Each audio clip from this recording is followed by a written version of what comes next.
नमस्कार दोस्तों, आज हम लोग बात करेंगे अनसिक्योर लोन के बारे में कि अनसिक्योर लोन होता क्या है। तो अनसिक्योर लोन क्या होता है? ये वैसा लोन है जिसमें बैंक के पास आपका कोई भी सिक्योरिटी गिरवी नहीं रहता है। जैसे प्रॉपर्टी लोन में प्रॉपर्टी रहता है, गोल्ड लोन में गोल्ड रहता है। इसमें ऐसा कुछ भी नहीं है। इसमें आपका इनकम के बेस पे, जॉब के बेस पे, बिजनेस के बेस पे आपको ये लोन मिलता है। उसको हम लोग अनसिक्योर लोन कहते हैं। इसमें पर्सनल लोन भी आता है। पर्सनल लोन अगर आपको चाहिए तो आपका सैलरी कम से कम 15,000 होना चाहिए। यानी 15,000 से ऊपर जब रहता है तो कोई भी बैंक लोन देने के लिए आपको तैयार हो जाता है। उसके लिए सबसे पहले आपको पर्सनल लोन के लिए आपका सैलरी स्लिप होना चाहिए, आधार पैन आपके पास होना चाहिए और आपका जॉब एक्सपीरियंस भी अच्छा खासा होना चाहिए। तो इस बेसिस पे आपको पर्सनल लोन मिल जाता है। इसका इंटरेस्ट रेट आपका 10% से लेकर के 11, 12, 13, 14, 24% तक जाता है। और कोशिश कीजिए आप लोग पर्सनल लोन वहीं से लीजिए जिसका आरबीआई से रजिस्टर्ड है, उसी से आप लीजिए। किसी भी एनबीएफसी से आप लोग लोन मत लीजिए। किसी भी फाइनेंस से आप लोग लोन लेने के लिए तुरंत रेडी मत हो जाइए। उसको देखिए कि वो आरबीआई से रजिस्टर्ड है या नहीं है। अगर वो आरबीआई से रजिस्टर्ड है तो आप वहां से लोन लीजिए। वहां धोखाधड़ी का कोई भी संभावना नहीं है, क्योंकि मार्केट में भी ऐसा सिचुएशन चल रहा है कि आपके मोबाइल पे तरह तरह के मैसेज आ रहे हैं कि 4 lakh approve, 10 lakh approve, 20 lakh approve. लेकिन वो क्या होता है कि आप जैसे क्लिक करते हैं आपके अकाउंट के साथ धोखाधड़ी हो जाता है। तो इसलिए आप लोग इन सभी चीजों से बचिए और जहां से आरबीआई से रजिस्टर्ड कोई भी बैंक है तो आप वहां से लोन लेने का प्रयास कीजिए। ये हो गया आपका पर्सनल लोन। अब उसके बाद होता है कि बिजनेस लोन। बिजनेस लोन में कई तरह का होता है, सिक्योर भी होता है और अनसिक्योर भी होता है। तो हम लोग अनसिक्योर पे ही सिर्फ चर्चा कर रहे हैं।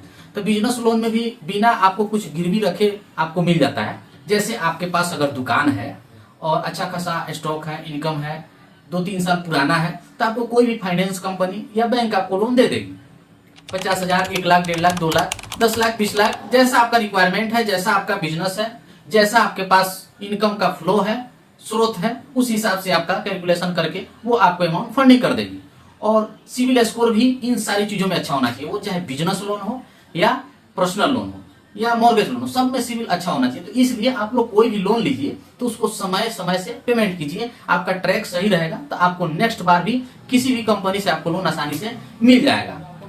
तो पर्सनल लोन बैंक से भी मिलता है, आपको एनबीएफसी से भी मिलता है, जो जिसका ब्रांच आपका मार्केट में चल रहा है वहां से भी मिलता है। और पर्सनल लोन आजकल तो बहुत सारी सुविधाएं हो गई है। अगर आपका सिविल स्कोर अच्छा है, आपका अकाउंट का ट्रांजैक्शन अच्छा है, तो बहुत सारी ऐप के माध्यम से भी आपको आसानी से इंस्टेंट लोन आपको मिल सकता है। जैसे मनी हो गया, नवी हो गया, किस्त हो गया, और भी बहुत सारा ऐप है जिससे आपको आसानी से मोबाइल से ही आपको लोन मिल जाएगा। 50,000, 1 लाख, 1.5 लाख, 2 लाख रुपया।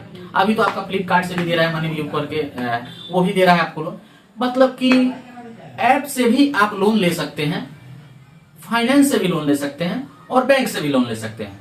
इसके लिए आपके पास बिजनेस होना चाहिए, आपके पास नौकरी होना चाहिए, या कोई एक ऐसा मतलब इनकम का स्रोत होना चाहिए जो रेगुलर बेसिस पे हो। अगर ये चीज आपके पास है तो आपको पर्सनल लोन आसानी से कहीं से भी मिल जाएगा। सिविल स्कोर साथ में सही होना चाहिए, कहीं से भी आसानी से आपको लोन हो जाएगा। तो दोस्तों, आप लोगों को ये अनसिक्योर लोन के बारे में समझ में आ गया होगा कि अनसिक्योर लोन कैसे मिलता है। जैसे कि हमने बता दिया इस वीडियो में, आपको सैलरी होल्डर होना चाहिए, आपके पास बिजनेस होना चाहिए, बिना कोई चीज गिरवी रखे आपको अनसिक्योर लोन आसानी से मिल जाएगा। तो दोस्तों, आप लोगों को मेरा ये वीडियो अच्छा लगा होगा तो आप लोग लाइक और सब्सक्राइब जरूर कीजिए। फिर हम लोग मिलते हैं नेक्स्ट वीडियो में। धन्यवाद।